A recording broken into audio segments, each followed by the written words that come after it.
കൊട്ടിയത്തെ ദേശീയപാത തകർച്ചയ്ക്ക് കാരണം ഡിസൈനിലെ തകരാറാണെന്ന് മന്ത്രി കെ.എൻ. ബാലഗോപാൽ. ചവിട്ടിയാൽ താഴ്ന്നു പോകുന്ന ചതുപ്പ് മണ്ണിൽ അവലംബിക്കേണ്ട ഡിസൈൻ അല്ലെന്നാണ് മനസ്സിലാക്കിയത്. സമാന പ്രശ്നമുള്ള മറ്റിടങ്ങളിലും പരിശോധന നടത്തണമെന്നും കെ.എൻ. ബാലഗോപാൽ ആവശ്യപ്പെട്ടു. കളക്ടറോട് ഇന്നലെ സംസാരിച്ചിരുന്നു. NHAIയുടെ അതോറിറ്റീസ് ഒക്കെ വന്നിട്ടുണ്ട്. ഇത് NHAI ആണ് പൂർണ്ണമായും ചെയ്യുന്നത്. NHAIയുടെ ഉത്തരവാദിത്തമാണ്. സംസ്ഥാന സർക്കാർ ഇവിടെ ലാൻഡ് എടുത്ത് കൊടുക്കുന്നു എന്നല്ലാതെ ഒരു ബന്ധവും ഇതുമായിട്ടില്ല. ലാൻഡ് അക്വിസിഷൻ അല്ലാതെ സംസ്ഥാന സർക്കാരിന് ബന്ധമില്ല. പക്ഷെ NHAI ആണ് ടെക്നിക്കലി നോക്കുന്നത്, കോൺട്രാക്ട് അവർ കൊടുക്കുന്നത്. അപ്പൊ NHAIയുടെ കോൺട്രാക്ട് ചെയ്തേക്കുന്ന ഈ കാര്യങ്ങളുടെ ഡിസൈൻ സംബന്ധിച്ചുള്ള കാര്യങ്ങൾ നോക്കാൻ ഇന്ന് തന്നെ അവരുടെ എക്സ്പെർട്സും ഉദ്യോഗസ്ഥന്മാരും എല്ലാം വരുമെന്നാണ് പറഞ്ഞത്. എന്നാൽ ഇപ്പൊ ഈ റോഡിൽ ഇത്രയും വലിയ ഭാരം വരുന്ന മണ്ണ് അവിടുന്ന് മാറ്റുന്ന പ്രക്രിയയാണ് നടക്കുന്നത്. ആദ്യം നമ്മൾ നൽകേണ്ട പ്രയോറിറ്റി NHന്റെ ഈ ഭാഗത്ത് ട്രാഫിക് തടസ്സപ്പെട്ടിരിക്കുകയാണ്. ഒരു സൈഡിലേക്കുള്ള വഴി ഇപ്പൊ പോകുന്നില്ല, മറു സൈഡാണ് പോകുന്നത്. അപ്പൊ ആ മണ്ണും ഇത്രയും കൂടി നിൽക്കുന്ന സാധനങ്ങൾ മാറ്റിക്കഴിഞ്ഞാൽ, മണ്ണ് മാറ്റി അവര് ഈ സ്ഥലം, ഈ വെയിറ്റും അപകട രംഗം മാറ്റിക്കഴിഞ്ഞാൽ അത് അത്യാവശ്യം യാത്ര ചെയ്യാനുള്ള ടാർ ചെയ്ത് ശരിയാക്കാൻ പറ്റുക എന്നുള്ളതാണ് ആദ്യം ചെയ്യേണ്ടത്. അല്ലെങ്കിൽ NHന്റെ തടസ്സപ്പെടും. ഇൻഡിഗോ വിമാന സർവീസുകളിലെ പ്രതിസന്ധി തുടരുകയാണ്. പൈലറ്റുമാരുടെ ലഭ്യതക്കുറവും സാങ്കേതിക പ്രശ്നങ്ങളും കാരണം ഇന്നും നിരവധി സർവീസുകൾ റദ്ദാക്കി. ആയിരക്കണക്കിന് യാത്രക്കാർ വിവിധ വിമാനത്താവളങ്ങളിൽ കുടുങ്ങി. വിഷയത്തിൽ അടിയന്തരമായി ഇടപെട്ട കേന്ദ്ര വ്യോമയാന മന്ത്രാലയം അന്വേഷണം പ്രഖ്യാപിച്ചിട്ടുണ്ട്. പ്രതിസന്ധി പരിഹരിക്കാൻ ജീവനക്കാരുടെ അവധി നിബന്ധനകൾ DGCA താൽക്കാലികമായി മരവിപ്പിച്ചു. സർവീസുകൾ പൂർവ്വസ്ഥിതിയിലാകാൻ ഈ മാസം 15 വരെ സമയമെടുത്തേക്കുമെന്നാണ് വിലയിരുത്തൽ. യാത്രക്കാരെ വലച്ച് ഇൻഡിഗോ വിമാന സർവീസ് പ്രതിസന്ധി തുടരുന്നു. ഇന്നും നൂറുകണക്കിന് സർവീസുകൾ റദ്ദായി. പുലർച്ചെ പുറപ്പെടേണ്ടിയിരുന്ന ഒട്ടേറെ സർവീസുകൾ മുടങ്ങി. ഇന്നലെ ഇൻഡിഗോ 1000-ലധികം വിമാനങ്ങളാണ് റദ്ദാക്കിയത്. ഇത് ഇന്നത്തെ സർവീസുകളെയും ബാധിക്കും. വിമാനത്താവളങ്ങളിൽ നീണ്ട ക്യൂ ആണ് കാണുന്നത്. യാത്രക്കാർ വലിയ പ്രതിഷേധത്തിലുമാണ്. ഇന്ത്യയിലെ ഏറ്റവും വലിയ വിമാന കമ്പനിയുടെ പകുതിയോളം സർവീസുകളും റദ്ദായതോടെ മറ്റ് വിമാന കമ്പനികൾ ടിക്കറ്റ് നിരക്ക് കുത്തനെ ഉയർത്തി. സാധാരണയേക്കാൾ 3 ഇരട്ടിയിലധികമാണ് മറ്റു കമ്പനികൾ ഇപ്പോൾ ഈടാക്കുന്നത്. സർവീസുകൾ പൂർവ്വസ്ഥിതിയിലാകാൻ ഈ മാസം 15 വരെ സമയമെടുത്തേക്കുമെന്ന് ഇൻഡിഗോ CEO പീറ്റർ എൽബേഴ്സ് ഇന്നലെ അറിയിച്ചിരുന്നു. ജീവനക്കാരുടെ അവധി നിബന്ധനകൾ DGCA താത്കാലികമായി മരവിപ്പിച്ചതോടെ പ്രശ്നപരിഹാരത്തിനുള്ള സാധ്യത തെളിയുകയാണ്. ഇൻഡിഗോയ്ക്ക് 10 ദിവസത്തേക്ക് DGCA 12 ഫ്ലൈറ്റ് ഓപ്പറേഷൻസ് ഇൻസ്പെക്ടർമാരെയും വിട്ടുനൽകും. പ്രതിസന്ധിയിൽ വ്യോമയാന മന്ത്രാലയം നിയോഗിച്ച സമിതി അന്വേഷണം ആരംഭിച്ചു. അന്വേഷണം ഉന്നമിടുന്നത് ഇൻഡിഗോ കമ്പനിയുടെ കൃത്യവിലോപത്തിലേക്കാണെന്നാണ് റിപ്പോർട്ടുകൾ. കഴിഞ്ഞ മാസം നൽകിയ ഉത്തരവ് നടപ്പാക്കാത്തത് ഗുരുതരമായ വീഴ്ചയാണെന്നും പ്രതിസന്ധി സംബന്ധിച്ച ഒരു മുന്നറിയിപ്പും വ്യോമയാന മന്ത്രാലയത്തിന് നൽകിയില്ല എന്നുമാണ് വിവരം. എന്നാൽ അവധി നിബന്ധനകൾ മരവിപ്പിച്ചതിൽ പൈലറ്റുമാരുടെ സംഘടന പ്രതിഷേധമറിയിച്ചു. ആവശ്യമായ വിശ്രമം നിഷേധിക്കപ്പെടുകയാണെന്നും അധിക ജോലിഭാരം അടിച്ചേൽപ്പിക്കുകയാണെന്നും പൈലറ്റുമാർ പറയുന്നു. പ്രതിസന്ധി രൂക്ഷമായതിന് പിന്നാലെ പ്രത്യേക ട്രെയിനുകൾ പ്രഖ്യാപിച്ച് ഇന്ത്യൻ റെയിൽവേ. ഇന്നും നാളെയും സ്പെഷ്യൽ ട്രെയിൻ സർവീസ് നടത്തും. പ്രധാന ദീർഘദൂര റൂട്ടുകളിലാണ് സ്പെഷ്യൽ ട്രെയിനുകൾ സർവീസ് നടത്തുക. ഡിസംബർ 5 മുതൽ 13 വരെയായിരിക്കും പ്രത്യേക ട്രെയിനുകൾ ഒരുക്കുക. 30 സ്പെഷ്യൽ ട്രെയിനുകൾ ഒരുക്കാനാണ് ആലോചന. 37 ട്രെയിനുകളിലായി 116 അധിക കോച്ചുകളും വിന്യസിച്ചിട്ടുണ്ട്. News desk, news 18.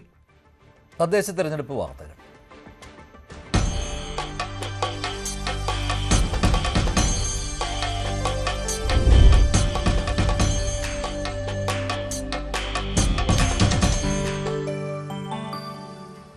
തദ്ദേശ ഭരണ തെരഞ്ഞെടുപ്പിന്റെ ആദ്യഘട്ടത്തിന് നാളെ കൊട്ടിക്കലാശം. തിരുവനന്തപുരം മുതൽ എറണാകുളം വരെയുള്ള 7 ജില്ലകളിലാണ് 9-ാം തീയതി വിധിയെഴുത്ത്.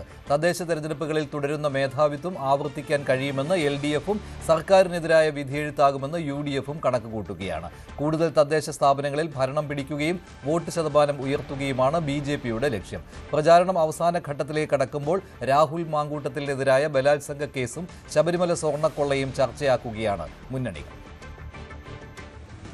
ആദ്യഘട്ട വോട്ടെടുപ്പിന്റെ പരസ്യപ്രചരണം അവസാനിക്കാൻ മണിക്കൂറുകൾ മാത്രമാണ് ബാക്കി. അക്ഷരാർത്ഥത്തിൽ ശക്തമായ ത്രികോണ പോരാട്ടം സംസ്ഥാനത്തിന്റെ പല ഭാഗങ്ങളിലും, പ്രത്യേകിച്ചും ഈ ആദ്യഘട്ട വോട്ടെടുപ്പ് നടക്കുന്ന തെക്കൻ ജില്ലകളിൽ, തിരുവനന്തപുരം ഉൾപ്പെടെയുള്ള പല ജില്ലകളിലും അതിശക്തമായ ത്രികോണ പോരാട്ടം തന്നെ ഉണ്ടാകുമെന്നാണ് പ്രതീക്ഷിക്കപ്പെടുന്നത്. ഈ കഴിഞ്ഞ തെരഞ്ഞെടുപ്പുകളിലേക്ക് ഉണ്ടായിരുന്ന വലിയൊരു ആധിപത്യമുണ്ട് ഇടതു മുന്നണിക്ക്. അത് ഇത്തവണയും നിലനിർത്താനോ അത് മെച്ചപ്പെടുത്താനോ കഴിയുമെന്ന പ്രതീക്ഷയാണ് ഇടത് കേന്ദ്രങ്ങൾക്കുള്ളത്. ഭരണവിരുദ്ധ വികാരം സ്വാഭാവികമായും തുടർച്ചയായി 10-ാം വർഷം സംസ്ഥാന സർക്കാരിന്റെ ഭരണത്തിലിരിക്കുന്ന ഇടതുമുന്നണിക്കെതിരെ ഉണ്ടാകും. അത് തങ്ങൾക്ക് ഗുണമായി മാറുമെന്ന് കോൺഗ്രസ് UDF കരുതുന്നു. BJPയും ആ പ്രതീക്ഷയിലാണ്. ശബരിമല സ്വർണ്ണക്കൊള്ള അടക്കമുള്ള വിഷയങ്ങൾ തെരഞ്ഞെടുപ്പിൽ ഭരണമുന്നണിക്ക്, ഇടതുമുന്നണിക്ക് തിരിച്ചടി ഉണ്ടാക്കുമെന്ന് കോൺഗ്രസും BJPയും ഒരുപോലെ പ്രതീക്ഷിക്കുന്നു. എന്നാൽ സർക്കാരിന്റെ വികസന നേട്ടങ്ങൾ, ക്ഷേമ പ്രഖ്യാപനങ്ങൾ, ആഴ്ചകൾക്ക് മുമ്പ് പ്രഖ്യാപിച്ച വൻ ക്ഷേമ പദ്ധതികൾ, ക്ഷേമ പ്രഖ്യാപനങ്ങൾ, ക്ഷേമ പെൻഷനിലെ വർധന അടക്കമുള്ള കാര്യങ്ങൾ തുണയാകുമ്പോൾ തന്നെയാണ് ഇടതുമുന്നണിയുടെ പ്രതീക്ഷ. രാഹുൽ മാങ്കൂട്ടത്തിനെതിരെ ഉയർന്ന ആരോപണങ്ങൾ, രാഹുൽ മാങ്കൂട്ടത്തിൽ ഉൾപ്പെട്ട ബലാത്സംഗ കേസുകൾ, അതിൽ ഇരകളുടെ വെളിപ്പെടുത്തലെല്ലാം കോൺഗ്രസിന് തിരിച്ചടിയാകും. ഈ മറ്റു വിഷയങ്ങൾ തെരഞ്ഞെടുപ്പിന്റെ മുന്നണിയിലേക്ക് കൊണ്ടുവരാൻ കോൺഗ്രസിന് UDF കഴിയാതെ പോയിട്ടുണ്ട്. BJPക്ക് മറ്റു വിഷയങ്ങൾ, സർക്കാരിന്റെ വിഷയങ്ങൾ കാര്യമായി കൊണ്ടുവരാൻ കഴിഞ്ഞിട്ടില്ല. ഈ ശബരിമല വിഷയമാകട്ടെ, അത് കുറ്റക്കാരെ ആരായാലും മുഖം നോക്കാൻ നടപടിയെടുത്തത് ജനങ്ങളോട് പറയാൻ കഴിഞ്ഞു. അത് വിശ്വാസത്തിലെടുക്കുമെന്ന പ്രതീക്ഷയും ഇടത് കേന്ദ്രങ്ങൾക്കുണ്ട്. എന്നാൽ രാഹുൽ മാങ്കൂട്ടത്തിൽ വിഷയത്തിന് അപ്പുറത്തേക്കുള്ള കാര്യങ്ങൾ, സർക്കാരിന്റേതായ ഭരണവിരുദ്ധ വികാരവും അതുപോലെ തന്നെ ശബരിമല സ്വർണ്ണക്കൊള്ളയും ആരോഗ്യ സംവിധാനങ്ങളിലെ പോരായ്മകളും ഒക്കെ ഉയർത്തിക്കാട്ടി വലിയൊരു മുന്നേറ്റം 2010 ഉണ്ടാക്കിയതുപോലെ മുന്നേറ്റം ഉണ്ടാക്കുമെന്ന പ്രതീക്ഷയിലാണ് UDF മുന്നോട്ട് പോകുന്നത്. രണ്ട് മുന്നണികൾക്കും ബദലായി ഇത്തവണയെങ്കിലും തങ്ങളെ ജനങ്ങൾ ഏറ്റെടുക്കുമെന്ന പ്രതീക്ഷ BJPക്കുണ്ട്. കഴിഞ്ഞ തവണ ഉണ്ടായതിൽ മികച്ച വിജയം അവർ പ്രതീക്ഷിക്കുന്നു. തിരുവനന്തപുരം കോർപ്പറേഷൻ ഉറപ്പായും പിടിച്ചെടുക്കും. 60ഓളം സീറ്റുകൾ നേടുമെന്നൊരു ആത്മവിശ്വാസമാണ് BJP പ്രകടിപ്പിക്കുന്നത്. അവിടെയും പ്രശ്നങ്ങളുണ്ട്. സഹകരണ സ്ഥാപനങ്ങളുമായി ബന്ധപ്പെട്ട അഴിമതി ആരോപണങ്ങൾ, നേതാക്കളുടെ ആത്മഹത്യകൾ, പടല പിണക്കങ്ങൾ, തമ്മിൽ അടികൾ, ഇതൊക്കെ BJPക്കും വെല്ലുവിളിയാണ്. പക്ഷേ BJP വലിയ പ്രതീക്ഷയിലാണ് ഇത്തവണ. ഏതായാലും ആത്മവിശ്വാസത്തിനും അമിത പ്രതീക്ഷകൾക്കും ഒക്കെ ഇനി മണിക്കൂറുകളുടെ മാത്രം ആയുസാണ്. ജനങ്ങൾ പോളിംഗ് ബൂത്തുകളിലേക്ക് എത്താൻ ഇനി 2 ദിവസം മാത്രമാണ് ബാക്കി. ഏതായാലും 3 മുന്നണികളും വലിയ പ്രതീക്ഷയിലും ആശങ്കയിലും, പല കാരണങ്ങൾ കൊണ്ട് പ്രതീക്ഷയും ആശങ്കയും ഒക്കെ 3 മുന്നണികൾക്കുമുണ്ട്. ഏതായാലും വളരെ പ്രധാനപ്പെട്ട ഒരു തെരഞ്ഞെടുപ്പിലേക്ക്, നിയമസഭാ തെരഞ്ഞെടുപ്പ് തൊട്ടു മുമ്പുള്ള തദ്ദേശ തെരഞ്ഞെടുപ്പ് 3 മുന്നണികൾക്കും അതിനിർണായകമാണ്. ജമാഅത്തെ ഇസ്ലാമി ഉൾപ്പെടെ ആരുടെ വോട്ട് കിട്ടിയാലും സ്വീകരിക്കുമെന്ന് UDF convener Adoor Prakash. Vote ചെയ്യുന്നത് ജമാഅത്തെ ഇസ്ലാമിയാണോ എന്ന് പരിശോധിക്കാറില്ല. വരാനിരിക്കുന്ന തെരഞ്ഞെടുപ്പ് ജീവൻ മരണ പോരാട്ടമാണെന്നും അടൂർ പ്രകാശ് പറഞ്ഞു. ഇപ്പൊ ഇന്ന ആള് വോട്ട് ചെയ്യുന്നത് ജമാഅത്തെ ഇസ്ലാമിയാണോ അത് പരിശോധിക്കാറില്ല. അത് അങ്ങനെ പരിശോധിക്കാറില്ല. അത് ഈ തെരഞ്ഞെടുപ്പ് എന്ന് പറയുന്നത് ഞങ്ങളുടെ ജീവൻ മരണ പോരാട്ടമാണ്. ഈ പോരാട്ടത്തിൽ ഞങ്ങൾക്ക് ആര് വോട്ട് ചെയ്താലും ഞങ്ങളത് 100% സ്വീകരിക്കും. തദ്ദേശ ഭരണ തെരഞ്ഞെടുപ്പിൽ കൊച്ചി കോർപ്പറേഷനിലെ 4 സീറ്റുകളിൽ കോൺഗ്രസ് BJP ഡീലാണെന്ന് mayor advocate M. Anilkumar. Elamakkara south division, Kaloor north, Kunnumpuram എന്നിവിടങ്ങളിൽ ധാരണയുണ്ടെന്നും M. അനിൽകുമാർ പറഞ്ഞു. കോൺഗ്രസ് ഈ ജില്ലയുടെ നേതൃത്വം ആലോചിക്കുന്നത് നിങ്ങളൊരു പാലം ഇവർക്ക് ഇട്ടുകൊടുത്താൽ ഈ എളമക്കര ഭാഗത്ത് നിന്ന് വീണ്ടും നിങ്ങളുടെ എണ്ണം പറഞ്ഞ കൗൺസിലർമാരെ, ജനപ്രതിനിധികളെ നിങ്ങൾ BJPക്ക് സൗകര്യം